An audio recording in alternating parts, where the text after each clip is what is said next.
Hello, I'm Matt Galloway, and this is the Current Podcast. You know, humility underscores the importance of governing as a team in cabinet and in caucus, and working constructively with all parties across Parliament, of working in partnership with the provinces and the territories, and with Indigenous peoples.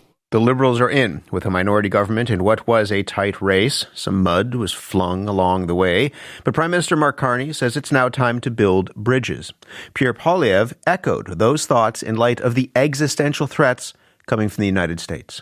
We will always put Canada first as we stare down tariffs and other irresponsible threats from President Trump. Conservatives will work with the Prime Minister and all parties with the common goal of defending Canada's interests and getting a new trade deal that puts these tariffs behind us while protecting our sovereignty and the Canadian people. Well, now that the campaign planes, trains and buses are parked, it's time to get governing. This morning we'll hear from two returning members of Parliament. In a moment, a conversation with Dominic LeBlanc, Minister of International Trade and Intergovernmental Affairs with a newly re-elected Liberal government. He's also a newly returning Liberal MP in New Brunswick. But we're joined first by Chris d'Entremont. He's the newly re-elected Conservative member for Acadie-Annapolis in Nova Scotia. Chris, good morning. Good morning to you. Congratulations. Thank you so much. There were a lot of points of agreement between the Liberals and the Conservatives based on platforms. You might not have seen that during the campaign, but I think the platforms, there was a lot of shared territory in some ways. And you seem to have some common ground in the need to stand up to Donald Trump, build more housing, diversify trade, natural resources, etc. Do you think the Conservatives, I mean, the role of an opposition party is to oppose, but do you think the Conservatives can actually find some ways to support Liberal initiatives in this upcoming Parliament? Well, I don't think we're going to have much of a choice. Canadians have sent us back to the House of Commons in a minority situation. And to make a minority situation, looking at the threats that we have coming towards us, we're going to have to find some common ground on some things. I'm not going to say it's going to happen on everything, but I'm sure when it comes to Donald Trump and trade and trying to make Canada stronger, I think we'll all agree on those things. Where do you think that might be? And what would show Canadians that there's, the last Parliament was so disruptive and divisive and dysfunctional, you could use that word as well. What would show Canadians that common ground can be found? Well, I mean, I think at some point the leaders have to get together and try to map a few things out. And again, it takes both sides of this to work as well. I think in the past there wasn't much of an opening for Conservatives to work with Liberals or Liberals to work with Conservatives. But I think in this particular case, I think Prime Minister Carney or Prime Minister-elect Carney will have to open his doors and see who comes through those doors. And I know from the speeches that we've heard from Pierre Poilievre that, I think he's willing to do those things. And I think speaking to my colleagues across the country at this point, we need to, reset a little bit and look at what went wrong in our election and what went right. So that's going to take some time. So we're going to have to work together for a bit. The question will be whether Mr. Poilievre that walks through that door, if it's opened up, he, of course, lost his seat. He lost the election as well. Do you think he'll be able to stay on as leader of the Conservative Party? I think he can. I think there's a path for that. I think we really have to sit down again as caucus and as the newly elected members and find out, exactly what the next plan is. And I know they're probably already doing the work there this morning, trying to figure things out, but they need to bring the rest of us in. I mean, if you look at what happened here in Eastern Canada, we gained a little bit in Newfoundland. We lost a little bit in Nova Scotia. We picked up a couple in Quebec and then there was some actual success in the 905 and going west. So we need to figure out what's going on in the east so that we can, better represent all of Canada. I'm going to be a little lonely in the next Parliament where I don't have Rick Perkins or Stephen Ellis with me. You have said the caucus, as you said, needs to be brought in to discuss whether he stays on as leader. Just because he wants to stay doesn't mean that he will be able to stay. I mean, Erin O'Toole and Andrew Scheer might have a word to speak about that as well. The process is such that the expectation would be that an MP would step aside and give Pierre Poilievre the opportunity to run. But you've said that's not fair. What did you mean by that? Well, ultimately, everybody just spent the last 36 days knocking on doors and getting themselves out there to get elected.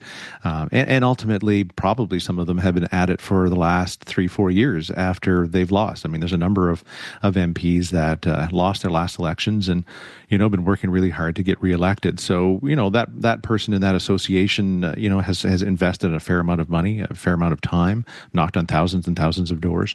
And to ask someone to step aside automatically is not, I don't think, fair to that person. Yet for the party, for the country, it's probably the right thing to do too.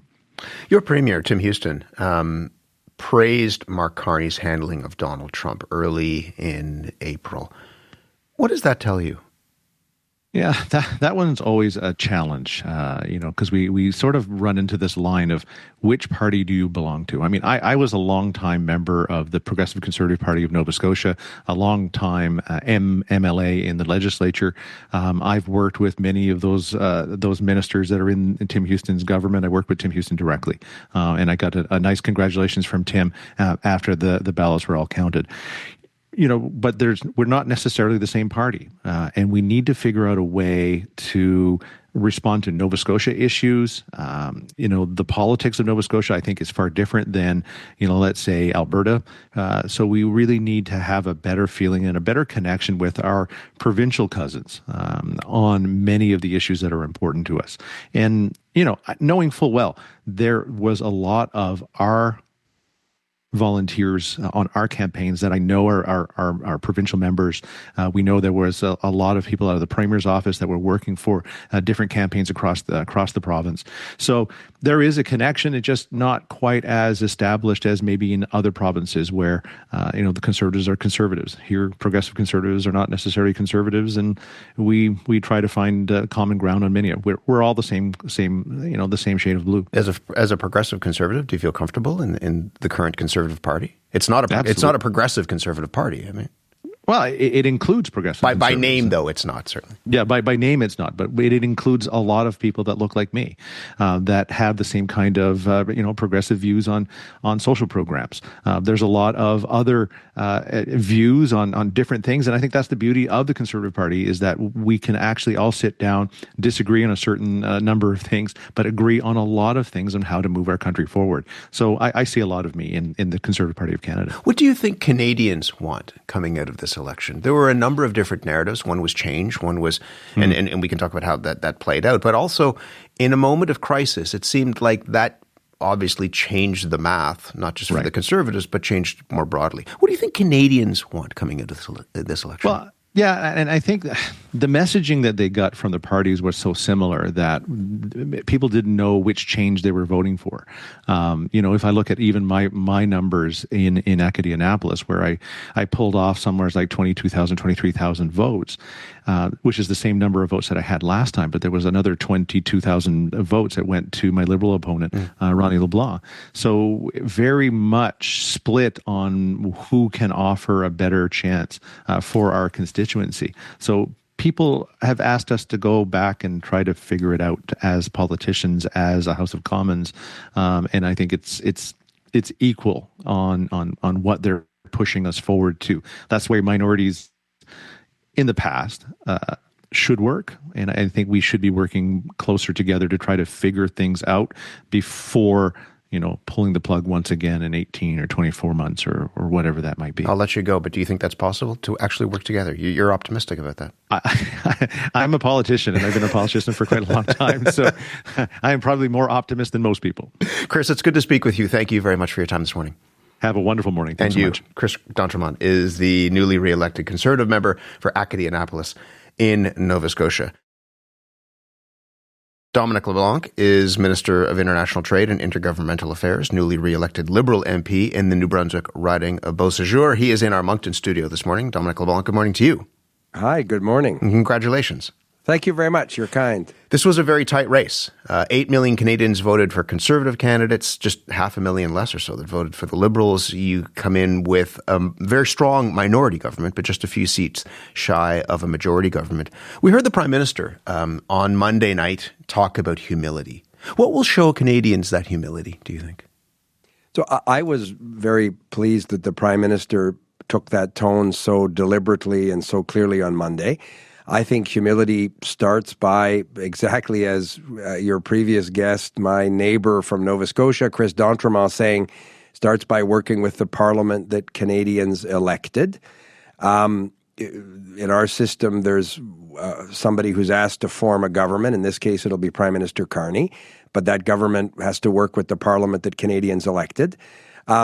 It starts by ensuring that we're working collaboratively with provinces and territories. The Prime Minister also talked about that on election night. I'm his intergovernmental affairs minister. He talks to me often about how we work with provinces and territories, recognizing their jurisdiction. I think our government hasn't perhaps been as disciplined as we might have been in terms of those principles. I think Prime Minister Carney is very conscious that at a time when our federation will be under some pressure in the Canada-US challenge, we need to be collaborative, engaged, working with provinces. I was very encouraged by the text messages and calls I got from some Conservative premiers on Monday night and yesterday. So I'm quite optimistic that tone of humility, collaboration, Canadians would be, I think, understandably frustrated if the government didn't work deliberately and meticulously with those that are elected to do what Canadians expect us to do. So where is the opportunity, do you think, for your government to work with your federal Conservative colleagues? Again, I was reassured by Mr. Poilievre's comments on election night, where he talked about ensuring that Canada works collaboratively. I forget the exact phrase. You can imagine it was late, and I perhaps wasn't as alert as I should have been at that hour. But Mr. Poilievre's message was that the Conservative Party will work to ensure that the Canadian economy and Canadian workers are protected from the threat of tariffs. That's exactly what Mr. Carney and our government has been saying. So if that's the basic principle, surely there's some common ground in Parliament. But the way our system works, and Mr. Carney, I was glad he spoke with President Trump yesterday. They've agreed to meet in person at some point in the near future. The way our system works is the elected government sits down, negotiates agreements with foreign governments, and then ultimately, if there's legislation that has to follow to implement those agreements, that legislation is put before Parliament. That is the parliamentary process whereby which the House of Commons will be able to pronounce itself on what we hope is a security and economic agreement that Mr. Carney and our government can put together with the United States. Let's talk about those relations here in this country. Danielle Smith, the Premier of Alberta, said that many voters in her province were frustrated to see the Liberals back in government. She promised to protect her province against what she calls future hostile acts from Ottawa. Scott Moe, Premier of Saskatchewan, also called on your government to heal divisions for, in his words, example, by getting rid of the oil and gas emissions cap, loosening restrictions on energy development, easing clean energy regulations. Outside of the specifics, how are you going to go about making sure that people, particularly in the West, feel that they are part of this larger conversation? So I think that's a very good question. It starts, I think, by understanding that Prime Minister Carney was born in Canada's north and grew up in Edmonton, went to high school in Edmonton. He lived in Edmonton. My conversations with him, Edmonton and Alberta is very much home for him. You're right. Those two Conservative premiers have been vocal around a number of specific policies with which they may have disagreed. That's fine. That's the way a federation works. Everybody doesn't agree on everything. The national government makes decisions that are in the national interest, and the provincial governments, surprise, surprise, don't always agree with all those decisions. That doesn't traumatize me. I think, however, if you look at Mr. Carney's campaign for the Liberal leadership and the time he's been Prime Minister and the recent election campaign, he talks about renewable energy resources and conventional energy resources. He talks about building energy infrastructure. He has been very deliberate in ensuring that natural resource sectors, and it's not just oil or oil and gas, for example, from some provinces, but It can be mineral development projects. It can be clean electricity grids. I'm very excited by the tone and the posture that Mr. Carney has set in terms of making Canada very much an energy superpower. I just wonder in the broadest sense of the term. So that should be reassuring to those two premiers. I apologize for interrupting, but I just wonder whether that's felt by people there. When we were in central Alberta, in Red Deer, for example, we heard from a lot of voters who, they don't know whether to believe Mark Carney or not, but they also just feel cut out. And that idea of Western alienation, and it's not politicians talking about it, it's people on the ground who feel that they are cut out of Canada in some ways. How do you address that?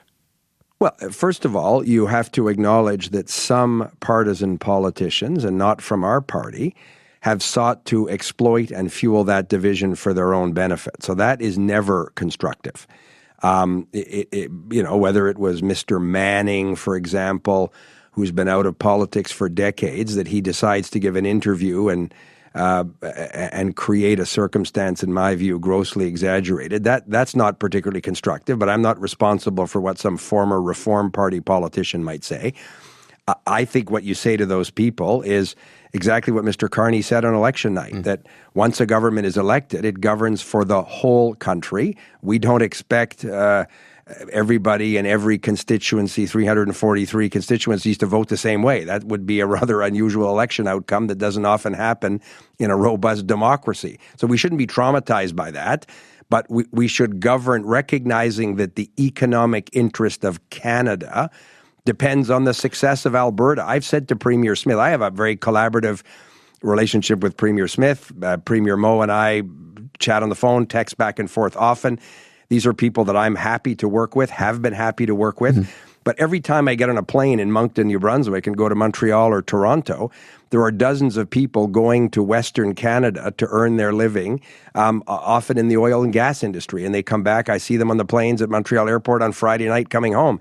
So the economic interest of the whole country depends on the success of the economy in provinces like Alberta, and Saskatchewan, and I think that we should. I cannot say that enough. That the whole country benefits when the economy of key provinces and sectors, like the oil and gas industry, are developed in a sustainable, enduring way. We're just about out of time. Let me just ask you very briefly about another province, and that's Quebec. The leader of the Bloc yesterday said that he'd be willing to work with the Liberals, but one of those red lines is oil and gas. And people are talking about a pipeline, national energy corridors, what have you. How big of an obstacle do you think the Bloc is going to be?